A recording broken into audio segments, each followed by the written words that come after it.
সুপ্রভাত বন্ধুরা, গাছের যত্ন নিনের আরেকটি নতুন ব্লগে আপনাদের সকলকেই স্বাগত। আর এই জবাটি আমার কিন্তু খুবই প্রিয়, ভীষণ বড় একটি জবা হয় এই গাছে এবং প্রত্যেক দিনই একটা দুটো করে ফুল কিন্তু এই গাছে থাকে। প্রত্যেকটা ট্রপিক্যাল হিবিস্কাসেই কিন্তু আমি ফুল পাই প্রত্যেক দিন।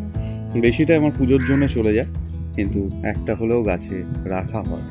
তো বন্ধুরা, আজকের এই ব্লগে কয়েকটি গুরুত্বপূর্ণ বিষয় নিয়ে আলোচনা করব। তার মধ্যে যেমন হচ্ছে গোলাপ গাছের খাবার নিয়ে আলোচনা করব। গতকালকে গোলাপ গাছের কাটিং সম্পর্কে আলোচনা করেছিলাম, সেরকম আজকে আরও কয়েকটি গাছ আমি দেখাবো, যে গাছগুলো নিয়ে কিন্তু আপনাদের সাথে আলোচনা হবে এই ব্লগের মাধ্যমে। তো চলুন, প্রথমে আমি আপনাদের একটি সহজ খাবার দেখাই, যে খাবারটি কিন্তু আপনার গোলাপ গাছের জন্য ব্যবহার করা খুবই সুবিধাজনক হবে এবং আপনারা বাজার থেকে জাস্ট রেডিমেড কিনে এনেই কিন্তু আপনার গাছের জন্য ব্যবহার করতে পারবেন। তো সেইটা কি খাবার আপনাদের প্রথমে দেখিয়ে নিই। তো চলুন, আপাতত আপনারা দেখতেই পাচ্ছেন যে প্রত্যেকটি গোলাপ গাছ আপনারা গতকালকেও দেখেছেন যে এই গাছগুলিকে দেখিয়েছিলাম যে প্রত্যেকটি গাছে কীরকম ফুল ধরে আছে। আমি আজকেও আর একবার একটু দেখাচ্ছি, আপনাদের সাথে শেয়ার করছি সেটা, যে একসঙ্গে প্রচুর ফুল কিন্তু হয়েছে। অ্যাব্রাকেডাব্রা বা টাইগার রোজ এরকম টাইপের আমরা কিছু বলে থাকি। অ্যাব্রাকেডাব্রাই আমি এই নামটাই বেশি দেখেছি। আমি গোলাপ গাছে খুব বেশি নাম জানি না, কারণ এত নাম মনে রাখা আমার পক্ষে হয়তো সম্ভব না। জাস্ট গাছ করছি, ভালো লাগে। আপনাদের মতন কিন্তু আমিও একদম সাধারণ বাগানি। তো যাই হোক, আপনারা দেখছেন যে এই গোলাপটিতেও কিন্তু প্রচুর ফুল ধরে রয়েছে, এখনও কুড়ি রয়েছে, আরও ফুল পাবো এবং সঙ্গে কিন্তু এখানেও। তো আপনাদের সঙ্গে যেটা আলোচ্য বিষয় সেটা হচ্ছে যে এই গাছের জন্য এই মুহূর্তে আমরা রেডিমেড কি খাবার একটা প্রয়োগ করতে পারি। বন্ধুরা, আপনারা যদি নার্সারিতে যান, সেখানে কিন্তু এইরকম অর্গানিক প্ল্যান্ট ফুড সেটা আপনারা খুঁজে পাবেন। এটা আপনারা লিভিক্স গ্রুপের রয়েছে অর্গাভিটা রোজ। তো এটা আপনারা ব্যবহারের ক্ষেত্রে এর পেছনে সম্পূর্ণ ইনস্ট্রাকশান কিন্তু পেয়ে যাবেন। এখানে ইনস্ট্রাকশান দেওয়াই থাকে, খুব বেশি দাম না, 500 গ্রামের দাম 70 টাকা। আপনি কোন সময় কতটা পরিমাণ ব্যবহার করবেন আপনার গাছের জন্য, সেটা এর মধ্যে ইনফরমেশন পাবেন এবং আপনারা সেই অনুযায়ী কিন্তু গাছে ব্যবহার করতে পারেন। তো খুব সহজভাবে কিন্তু আপনার গাছের জন্য এই খাবার আপনি সংগ্রহ করতে পারেন এবং খুব ভালো কিন্তু রেজাল্ট পাবেন। সঙ্গে তো শিংকুচি, হাড়কুচি, বোন ডাস্ট, এই বোন ডাস্ট একটা দেওয়া যেতে পারে। শিংকুচি, হাড়কুচি তো রয়েছে, সঙ্গে মানে হাড় গুঁড়ো একদম ডাস্ট, সেইটা দেওয়া যেতে পারে। সেটাও কিন্তু খুব ভালো এবং দ্রুত কাজ করবে। তো সেগুলো তো আপনারা অনেক ভিডিও পান, সেগুলোর মাধ্যমে দেখে আপনারা আপনার গাছে প্রয়োগ করতে পারেন। আমিও আমার গাছে কিন্তু একেবারে প্রয়োগ করিনি তা নয়, ভালোভাবেই প্রয়োগ করেছি এবং সেটার ভিডিও কিন্তু আমি করে রেখেছি, কিন্তু সময়ের অপেক্ষা বা সময়ের অভাবে আমি কিন্তু সেটা ঠিকমতো ছাড়তে পারিনি।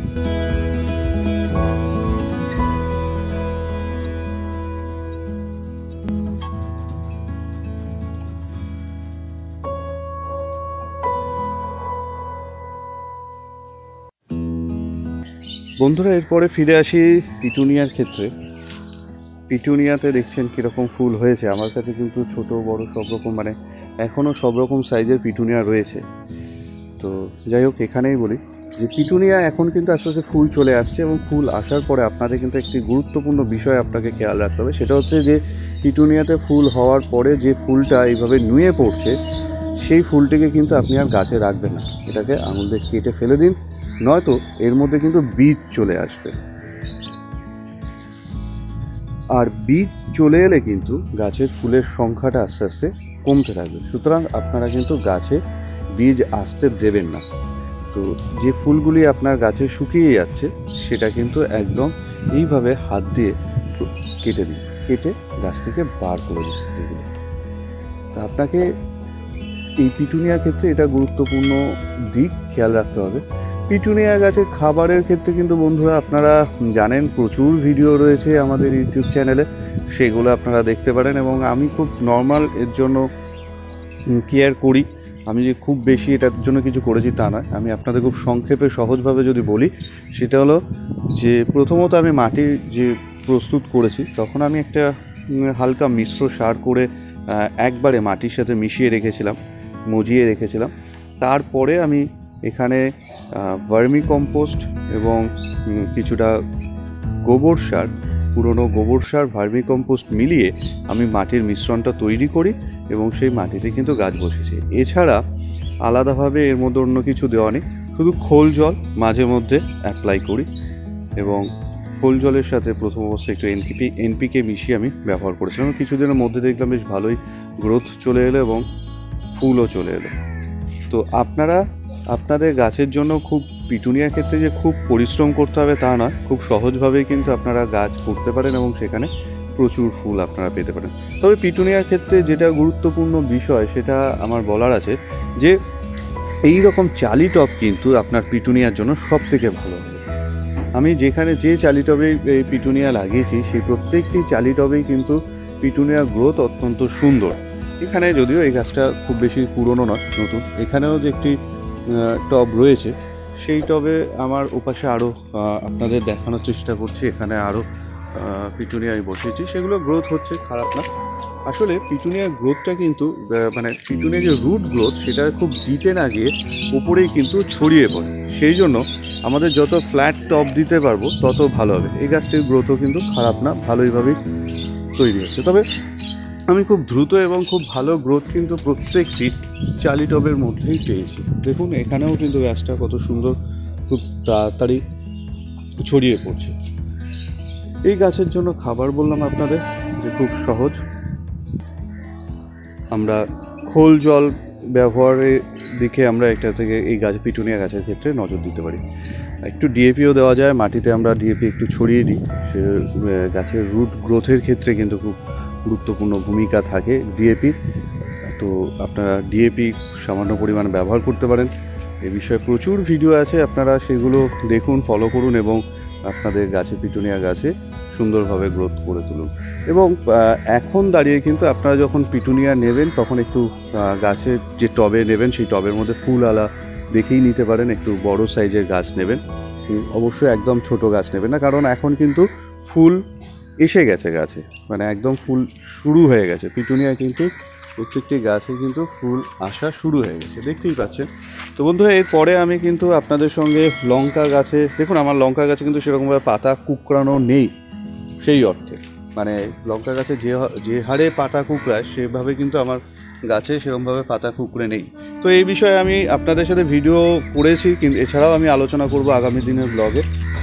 আর একটি গুরুত্বপূর্ণ বিষয় যেটা হচ্ছে ক্যালেন্ডুলার ক্ষেত্রে, এখানে দেখুন প্রচুর ফুল রয়েছে, তবে এগুলি কিন্তু ফুল হয়ে গেছে।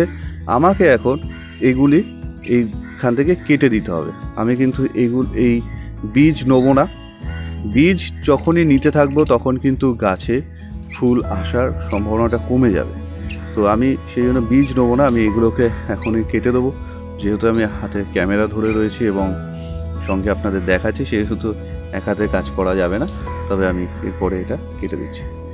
বন্ধুদের সঙ্গে আরও অনেক বিষয় নিয়ে আলোচনা আছে এবং আমার এই বাগানের আরও অনেক কিছু নিয়েই আপনাদের সঙ্গে কিন্তু আগামী দিন ভিডিওতে আলোচনা করব।